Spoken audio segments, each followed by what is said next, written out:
how I did it. This is just an aspect of how I had to do flipped classroom.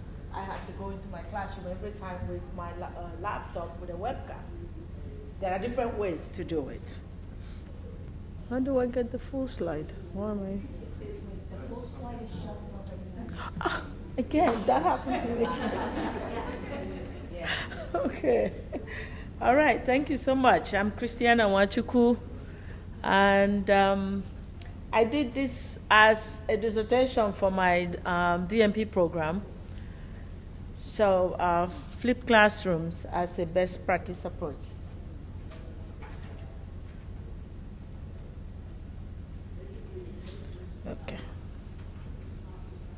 Okay, so for the objective, hopefully by the end, we'll be able to have an understanding of some of the background information about flipped classrooms, review flipped classroom versus a traditional classroom, identify some of the resources that we may need to plan and implement a flipped classroom, then explore a research that was done through flipped classroom implementation.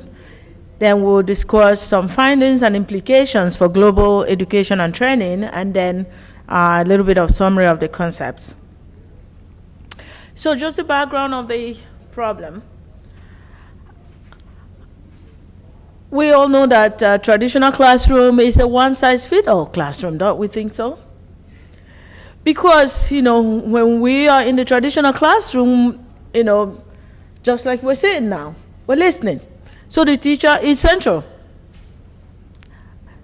But we also agree that within the healthcare environment, there's so much complexities. So we have to do something or find a way to teach so that, our graduates will be ready to practice. So the future graduates require the appropriate skill for practice. And at this particular point, I will actually also piggyback on what Dr. Flaherty said earlier, using the caring model.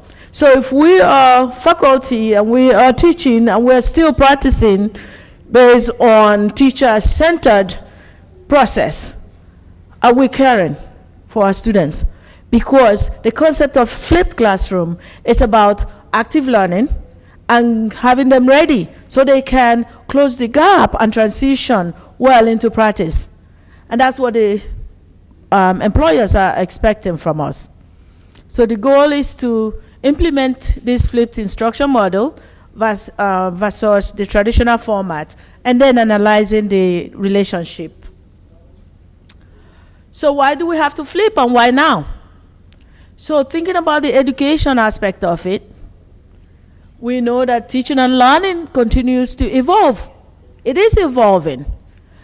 It's no longer the same as it was many years, 20 years ago. So we have to be relevant. We are in the 21st century. We cannot be practicing in previous years. So we have to equip the students in our classroom with 21st century skills. So if we are teaching based on how we did previously, many years ago, we are not getting them ready for practice, and that's why we have the gap. There's a lot of emphasis on outcome and relevance. So we are professors, we are in front of the classroom, and we're teaching, and a lot of us are not ready to be open-minded to accept that challenge and prepare our students to be relevant for the century. We have a lot of diversity in the classroom. We have to meet with their needs. We have different learning styles within the classroom. That's why we cannot continue with the same process we did many years ago. So again, to enhance transition to practice. I will have to use a quote from a professor from Professor Ralph Welsh, from Clemson University. A quote: "The new generation of learners coming into my classroom was different than what I had experienced. They had laptops, they used cell phones, they grew up with the internet, and they taught differently I needed to adapt to their style, because what was working 5, 10, 20 years ago was not the case today. Do we all agree with that? Then we have to be the change. So this is just a little bit of example of the difference between a traditional classroom and a flipped classroom. It is a lot of information. So looking at the traditional classroom, just like we're sitting now. And the thing is that in a traditional classroom, the teacher is the center. But look at the other aspect where we have the flipped classroom. There's a lot of collaboration. There's a lot of sharing of information. The teacher is not central. The students are. It has to be student-centered, because we are teaching the students. We are there for them. We are preparing them for practice. Therefore, it has to be relevant. So, flipped classroom uses a framework. And they use that acronym of FLIP, where F stands for a flexible environment. And that is what it needs to be in the 21st century, because we know there is complexities in the healthcare system. We know that teaching and learning is evolving, so we cannot hold fast to the same system or process of teaching our students.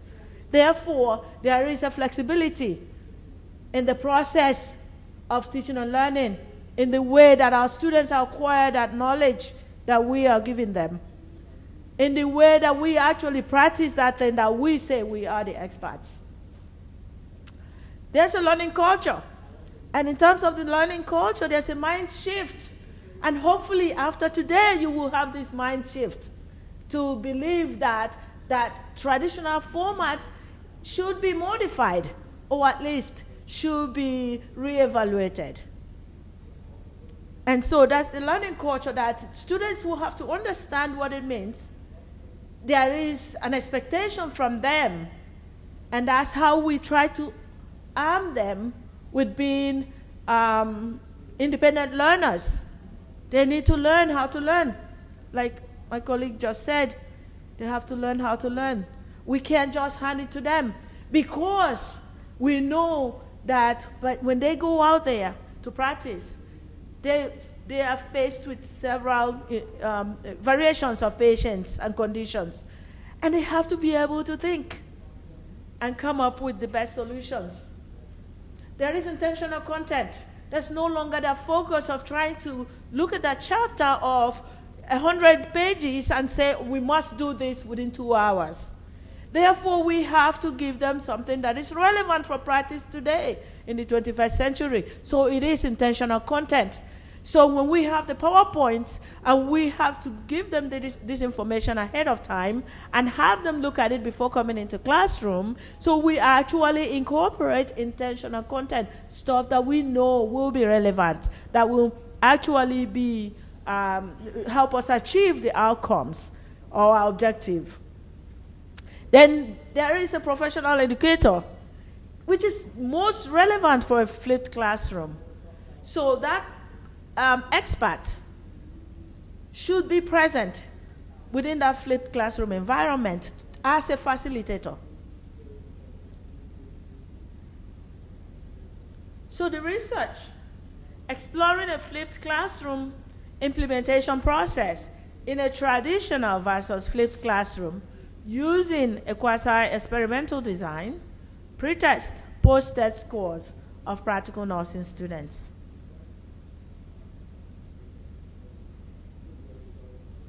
So, I want you to look at flipped classroom as, if you want to implement flipped classroom, it is a phase-by-phase process. It's not something that we can say now, I'm going to do it and we get it done. It takes time.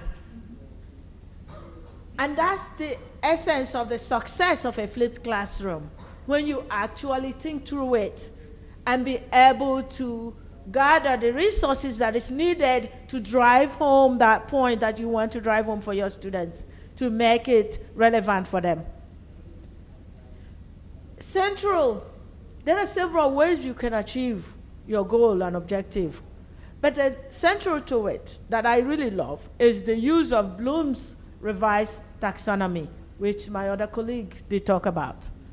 So the main thing with the flipped classroom is that I said different phases, and the phases will be, the first time will be gathering the resources, preparing your material for your class, and could be that narration of your PowerPoint slides, and it could be lecture capture, like I'm doing right now. So you can do it over the course of 2 semesters, where the first semester you're teaching the same class, you take your webcam into the classroom, you turn it on, and you record your lecture. Then you use it, and of course you have to edit the lecture capture and then post it for them, give them links, gather additional resources for them.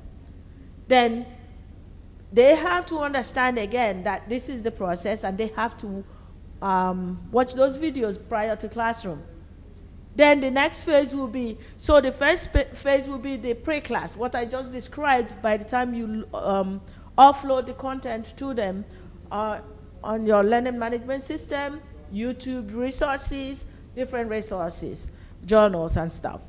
Then the second aspect will be the in-class component. And that's what I said before. The in-class component, we have to talk about synchronous and asynchronous. So pre-class is asynchronous. They're doing it on their own. Self-directed, flexible environment. They get to it at their own time, but they have to do it prior to coming to classroom. Then the in-class component is synchronous. Now everybody is there. So what I had to do was, before they got into the classroom, they're so used to coming into the classroom and sitting at their seats. Before they got into the classroom, I was there, I rearranged all the seats. So I had to put them in groups. So they had to get used to that. It wasn't easy. A lot of barriers, a lot of language problems, right? A lot of the students have English as a second language, just like me. So a lot of people don't want to talk in the presence of their classmates. So that was a little bit of a barrier, during this process, but they got used to it. So this, during the in-class, we'll be using the active learning, collaborative process. So in order to use the Bloom's revised taxonomy, the pre-class, you have to focus on those lower order thinking skills, which are the remembering, understanding, and applying, while during in-class, will be a focus on analyzing, evaluating, and the most is creativity. So I use case studies as well, but the most of all, I loved concept maps. They had to create. And when you create something, you own the knowledge. And that is why we're talking about flipped classroom and the active learning process, where they use case studies, come up with problems, share it, understand why somebody else is saying a different thing if they're thinking something different. Then they all come up with concept map within their groups, and then they all came to the board and presented. They loved it. Now, the difference is that when I did it, I had experimental group and a control group. So they actually had to pick to be within a flipped classroom or to be in a traditional classroom. So people were happy within their own environment. So measures, materials, and methods. I used a 6-item demographic questionnaire, a 10-item multiple choice pre-test, post-test tool, and then an 11th item for a free text question to capture their perception. Then, of course, I got IRB approval. Then data collection, I handed them I had an information session first to let them know what it was all about, then handed them the demographic questionnaire. They all filled that out. They picked which group they wanted to be in. And again, it was the Adult Health 1 course, which was the first med-surg course. But then to do this, it can be overwhelming. So I decided to pick only 3 topics for the flipped classroom. So I focused on COPD topic, diabetes and hypertension. So I replicated same for the traditional as well as the flipped class. So I was the sole instructor for both classrooms. Because it was a dissertation project, I had to put in all those time without being compensated for that time. But it was worth it. So the same test, the same pre-test, the same post-test for both groups.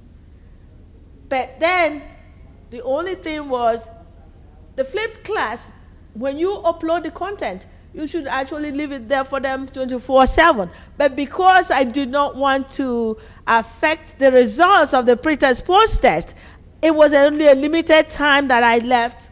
I had it open for them. So they had 2 days gap for the content. So the traditional class was before in the on Mondays, and on Wednesdays, the flipped class, same class. That's how it was done.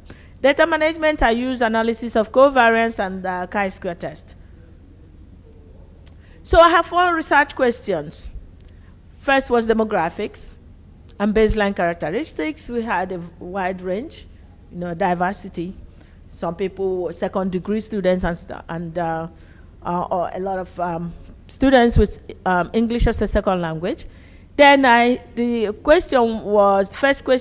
second question, what are the similarities and differences between the pre-test and post-test scores of the practical nursing students in the flipped instruction model versus the traditional instruction format for the 3 topics, COPD, diabetes, and hypertension. For this, I use analysis of covariance, but only for the diabetes class that I had a significantly different result. And it was because of different things. When I did the COPD class, it was part of a respiratory class. So it was several other topics the same day. When I did the hypertension, it was several other topics. But on the day of diabetes, it was just diabetes for a 4-hour class span. So that may have contributed to the significant difference in the scores for the flipped classroom. What is the relationship between the passing test scores within the flipped instruction model and traditional instruction format? There was no significant difference between those 2 classrooms. We use a minimum pass of 75%. For both classrooms, there was no significant difference. The other one, originally I said, I want to see if this flipped classroom can help those students who have English as a second language, because they come to the classroom, the teacher teaches, and everything is over. But I thought when you put the flipped classroom recorded lectures online for them, they can listen to it over and over and over, then it will help them. But for this, the results were not significantly different between the 2 classrooms.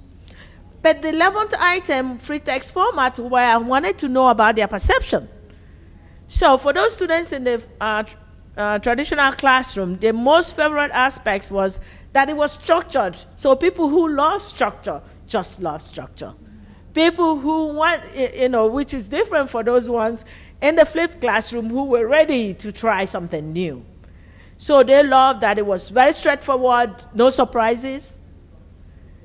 And it was everything, they're so used to everything being explained by the teacher. They had opportunity to raise up their hand, ask questions. Then they actually loved the pre-test, post-test that they were given. When you look at the flipped group, they loved the discussion. They loved the exchange of ideas. They loved the feedback from the teacher that was present. The concept maps was something they loved so much. And they also loved the pre-test and post-test. Looking at the least favorite aspects for the traditional class, no discussions. So they knew what was happening in the other side. So they really felt like, there was no discussion, so they didn't like that aspect. We only get to sit and listen, so they didn't like that aspect. It was too much material because it's focused on completing all the material. So that was their own. For the flipped class, the accessibility to the content. So within 2 days, some of them had to walk, so they had less time to access it. Some people had challenge with technology, and also challenge for the professor as well with technology. So that sometimes I put it up, and then it took a while for it to really be good. So those were some of the barriers. Then a lot of them said, can we continue this for the rest of the semester? Can we continue this for the rest of the topics? For those students in a flipped classroom. And the lecture capture, of course, if you didn't edit it, there will be, some noise in the background because it was class lecture. Then some of them wanted to continue, the profound thing was that for 4-hour class, they wanted to stay longer. They didn't want to leave. So it has to be students who love flipped classroom and different from those ones within the traditional classroom. So the impact, those ones in the flipped classroom, they were empowered. They had to look for these resources. They had to prepare for the class. They had to prepare ahead of time because they knew they had to contribute to the discussion within their groups. So it empowered them. They were engaged. You have to have a lot of resources for them to keep them busy. You cannot bore them in a flipped classroom. You have to have so many things for them to do. That's the way it will work. Otherwise, they will not show up. Then they were equipped with the skill of problem solving. So implications for practice. This will be a guide for nursing research. Hopefully, narrow the education practice gap, right? Seamless transition to practice, guide curriculum and program revision, and align practice with professional standards, because we need to be relevant as a profession. So recommendation for global education, we need to start today with a mind shift towards a student-centered instruction methodology, focus on areas of the world with limited resources to improve quality of nurse training by networking and collaborating with experts across the world. Technology has made it possible. So flipped classrooms uses technology to overcome the limitations of space, time, and distance. And Gandhi said, we must be the change that we expect to see in the world.